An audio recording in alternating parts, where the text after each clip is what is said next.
झाबुआ जिले के थांदला विधानसभा क्षेत्र के कुछ गांवों में कथित निवेश क्षेत्र के विरोध में आज आदिवासी संगठनों ने बड़ा प्रदर्शन किया।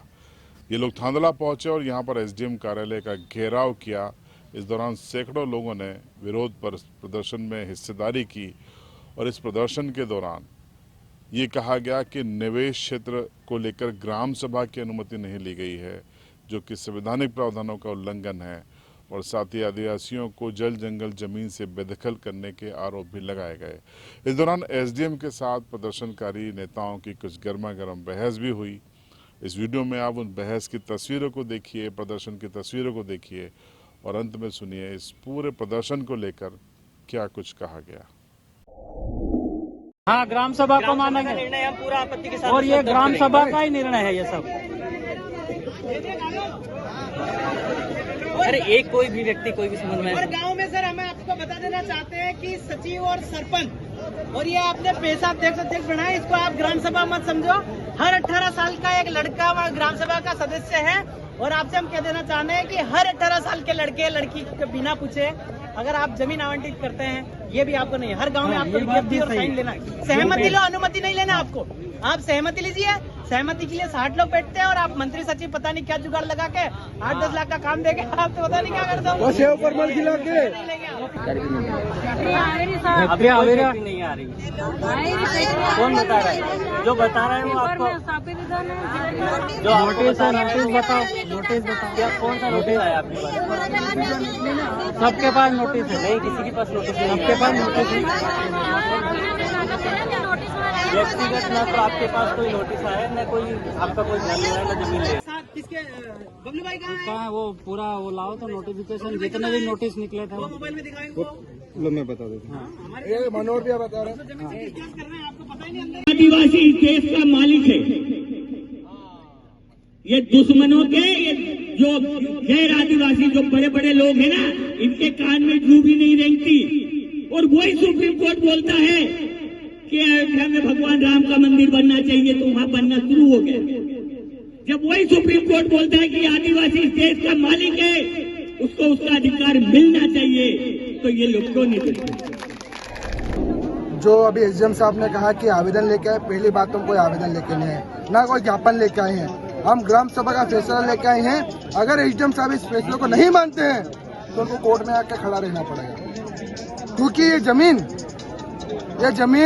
कोई सरकारी नहीं है, कोई कुछ नहीं है, आदिवासियों की जमीन है। अगर इसके बावजूद भी अगर लेना चाहते हो तुम तो ये गैर कानूनी है, और गैर कानूनी है तो आपको कोर्ट में जाकर खड़ा रहना पड़ेगा और उसका केस हम लड़ेंगे।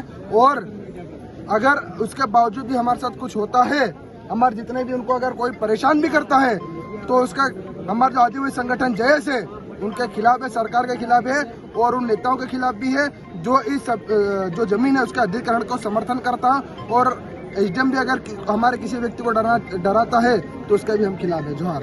सरकार विधि विरुद्ध अपने अधिकार क्षेत्र से बाहर जाकर के और काम कर रही है। भारत का संविधान और सुप्रीम कोर्ट ये बात स्पष्ट कर चुका है कि अधिसूचित क्षेत्र में राज्य अथवा केंद्र सरकार की 1 इंच भी जमीन नहीं है, संपत्ति नहीं है, तो फिर अधिग्रहण कैसा? ये सीधा सीधा संविधान का और विधि का उल्लंघन है। और सरकार विकास के नाम पे हम आदिवासियों का विनाश कर रही है। इसका सीधा सा उदाहरण मेघनगर के औद्योगिक क्षेत्र को आप देख करके और लगा सकते हैं। वहाँ की हवा, वहाँ की जमीन और वहाँ का पानी आम लोगों के जीने योग्य ही नहीं बचा, तो वो विकास किस काम का? हमें सरकार का ये विकास नहीं चाहिए, हम इसका विरोध करते हैं। आज क्या हुआ है और अगले ये रणनीतिक कदम क्या है?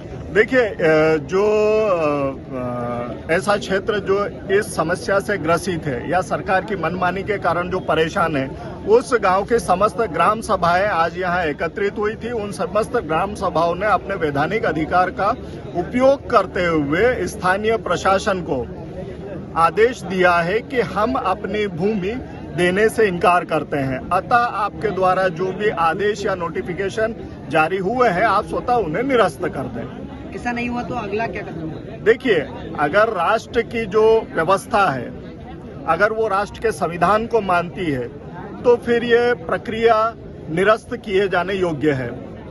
अगर स्थानीय प्रशासन और सरकार संविधान को नहीं मानती है तो फिर ये तो राष्ट्रद्रोह हो गया। तो जब सरकार खुद राष्ट्रद्रोह कर रही है तो फिर हम आम जनता से, हम आदिवासी समाज से किसी भी तरह की अपेक्षा न करें।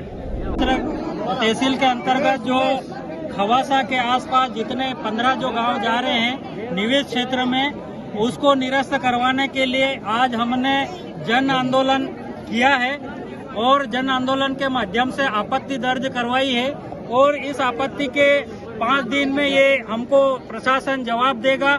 वो आपत्ति हम पहले पढ़ेंगे, या हमारे पक्ष में है या विपक्ष में है, वो पढ़ने के बाद ही हम आगे उसको अग्रिम जिला मुख्यालय या प्रदेश स्तर पर भेजेंगे। तो हम अगली बार हमारा जो जमीन निरस्त नहीं हुई तो आज हमारा तहसील स्तर पर धरना प्रदर्शन है। अगली बार झाबुआ जिले को हम लोग जाम कर देंगे और पूरे जानवर ढोर ढांडे लेकर वहां जाएंगे। तो आज हमने ज्ञापन दिया। ये ज्ञापन नहीं, हमारा सीधा आदिवासी समाज की तरफ से एक आदेश है, क्योंकि यहाँ पे 5वीं अनुसूची लागू है और सरकार विकास के नाम पे जो आदिवासियों का विस्थापन कर रही है। जैसे पूर्व में 8 लेन रोड पे हमारा विस्थापन किया, वहाँ हमारे सैकड़ों भाइयों की जमीनें चली गई। उनका जीवन यापन करने के लिए जो खेती लायक जमीन थी, उन जमीनों का भी अधिग्रहण करके उनको आज रोड पे ला दिया। बची कुछ जमीनें हैं वो अब सरकार विकास के नाम पे हमको विस्थापित कर रही है, लेकिन हम ये किसी भी हालत में होने नहीं देंगे। अगर हम हमारी जमीनें छोड़ देते हैं, हमारा बच्चों का भविष्य क्या होगा, हमारा भविष्य क्या होगा? आज अनाज भी हम कैसा, हमारा जीवन यापन हम कैसे कर पाएंगे? हम बिल्कुल इस जमीन को देंगे नहीं, चाहे हमारी जान भी देनी पड़े तो हम बिल्कुल देंगे।